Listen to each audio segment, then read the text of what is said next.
Hello friend, मैं अभिषेक शुक्ला। आप सभी को मैं अपने YouTube चैनल में हार्दिक अभिनंदन करता हूं।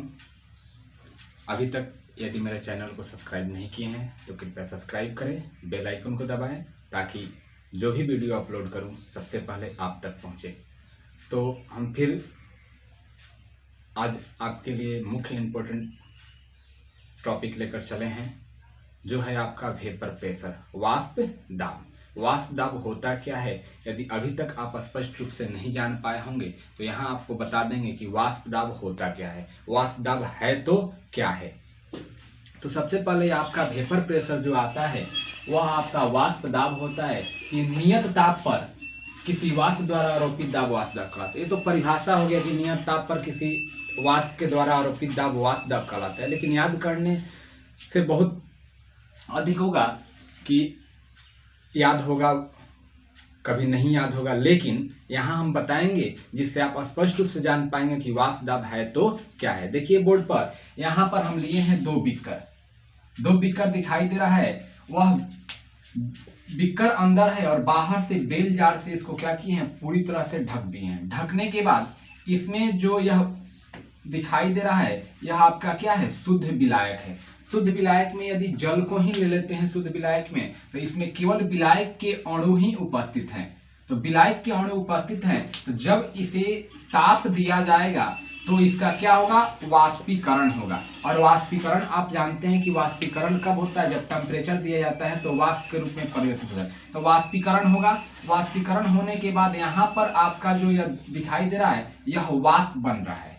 क्या बन रहा है, वाष्प बन रहा है। तो वाष्प बन रहा है और यह बाहर से क्या है, पैक है, यानी बेल जार है। यह वाष्प निकलने की जगह नहीं है। तो जब भी वाष्पीकरण होगा और जो ऊपर की तरफ वाष्प जाएगा तो निकलने की जगह जब नहीं मिलेगी तो क्या करेगा, फिर उसका संघनन होना शुरू हो जाएगा, यानी वाष्प फिर धीरे धीरे धीरे धीरे जल के रूप में परिवर्तित हो जाएगा। तो जल के रूप में जब परिवर्तित होगा तो जब टेम्परेचर देकर खौला रहे हैं तो वाष्प बन रहा है, और वाष्प फिर क्या बन रहा है, जल बन रहा है। यह क्रिया क्या हो रही है, जब खौलेगा तो वाष्पीकरण की क्रिया, और जब फिर वह वाष्प द्रव के रूप में परिवर्तित होगा तो क्या होगा, संघनन की क्रिया आएगा। और एक समय ऐसा आएगा कि यह नहीं मालूम चल पाएगा कि वाष्पीकरण हो रहा है कि संघनन हो रहा है। जब वाष्पीकरण और संघनन का पता न चले, इस बीकर में नहीं पता चलेगा, तब जाकर वो क्या होती है, एक साम्य अवस्था निर्धारित कर लेती है। यानी साम्य है तो सामान्य अवस्था निर्धारित करना कि न तो वाष्पीकरण की पहचान किया जा सके और न ही संघनन की पहचान किया जा सके, तब जाकर वो क्या होता है, साम्य अवस्था धारण करता है।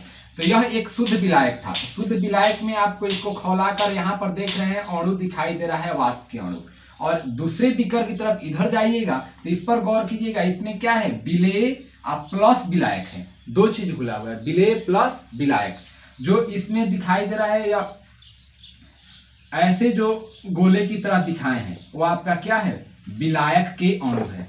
देखिए जो खाली गोला है वो क्या है, विलायक के अणु, और जो यह कलर किए हुए गोला रखे हैं यह है आपका विलेय के अणु। और दोनों जब विलेय और विलायक जब आपस में मिलता है तो एक विलयन तैयार करता है। तो विलयन तैयार करता है, तो विलयन तैयार करने के लिए यह जो आपका बीकर में रखा गया है यह आपका क्या है, विलयन है।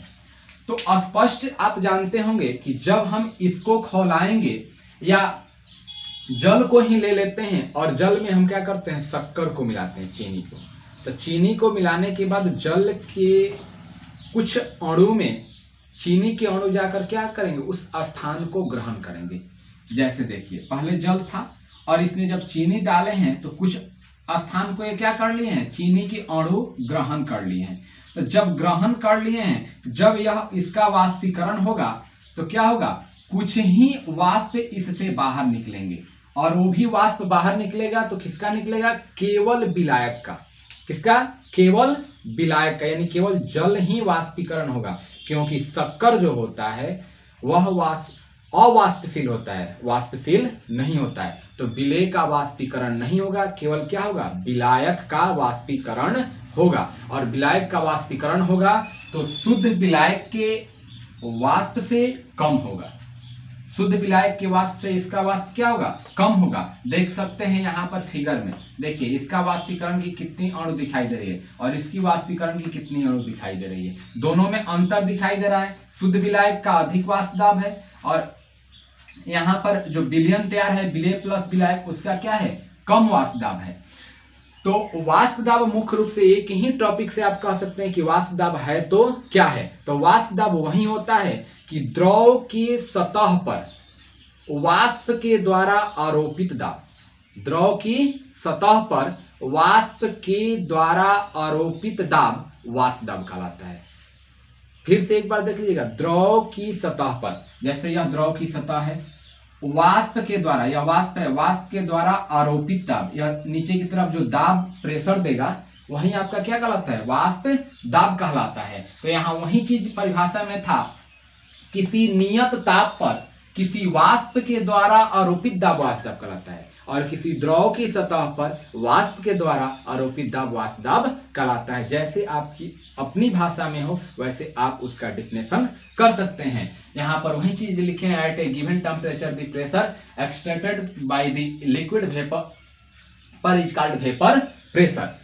और एक यहाँ पर नोट आपको दिए हैं, शुद्ध विलायक का वाष्प दाब विलयन के वाष्प दाब से अधिक होता है। शुद्ध विलायक का वाष्प दाब, अभी आपको यही चीज बता रहे थे कि यह शुद्ध विलायक है, इसका देखिए वाष्प दाब कितना है, अधिक अणु दिखाई दे रहे हैं, और यह विलयन है, इसके वाष्प दाब के अणु क्या करते हैं, कम दिखाई देते हैं। और क्यों इसका कम है और क्यों इसका अधिक है, तो इसमें क्या है, केवल विलायक घुले हुए हैं और इसमें क्या है, विलायक प्लस विलेय घुले हुए हैं। जो विलेय अउरणशील है और अउरणशील होने के कारण विलायक के कुछ अणु के स्थान को यह ग्रहण कर लिए हैं। तो स्पष्ट रूप से इस विलायक के अणु और इस विलायक के अणु में आपको अंतर दिखाई देता होगा कि इसमें कुछ विलेय के अणु अपना स्थान ले लिए हैं और इसमें केवल क्या है, विलायक है।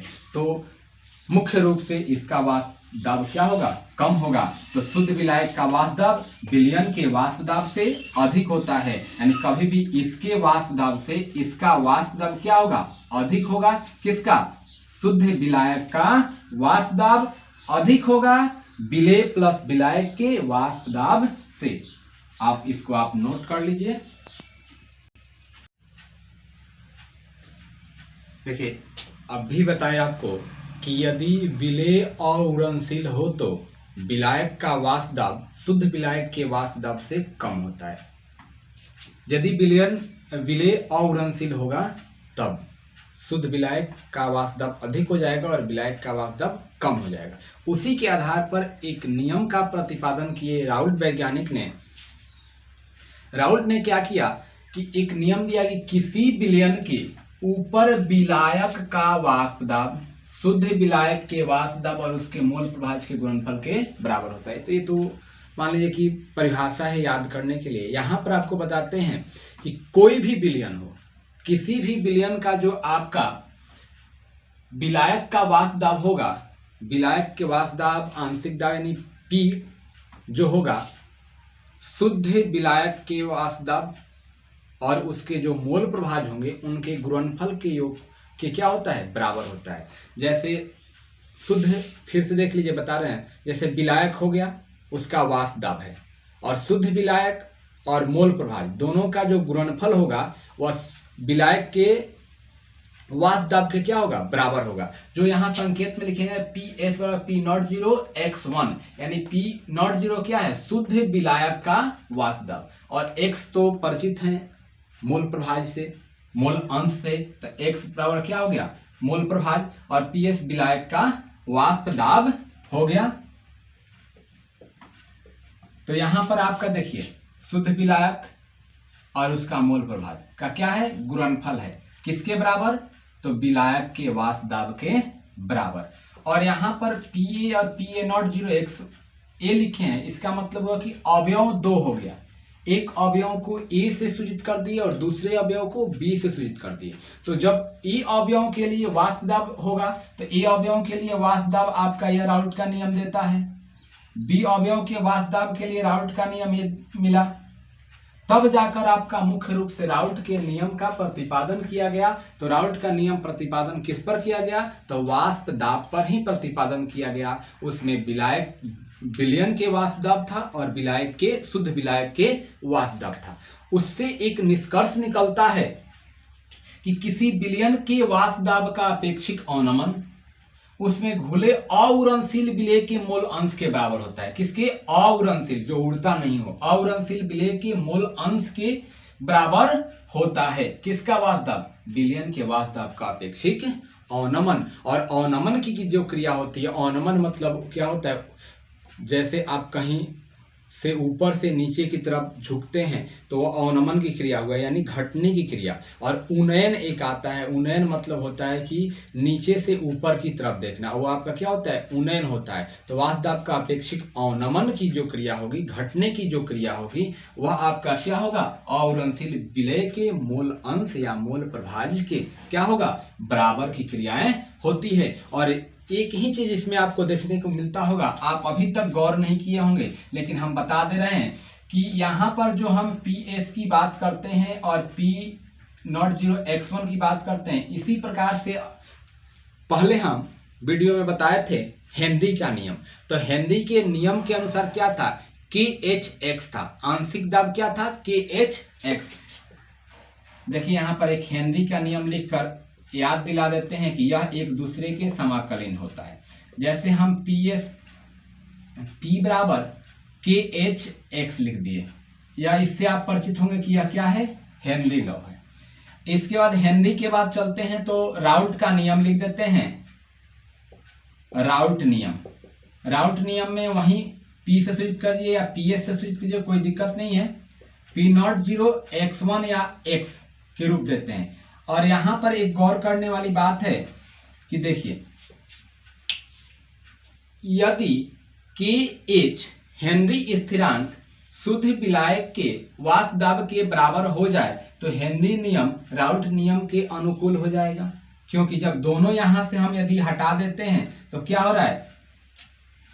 P समानुपाती X और P समानुपाती X, यानी इसका जो वाष्पदाब हुआ मोल प्रभाज्य या मोल अंश के समानुपाती हुआ, और इसका जो आंशिक दाब हुआ मोल अंश या मोल प्रभाज्य के समानुपाती हुआ। तो हेनरी नियम राउट के नियम के ही अनुकूल होते हैं, लेकिन भिन्नता वही होती है, एक हेनरी स्थिरांक की और एक शुद्ध विलायक की। तब तक आप इसको नोट करिए।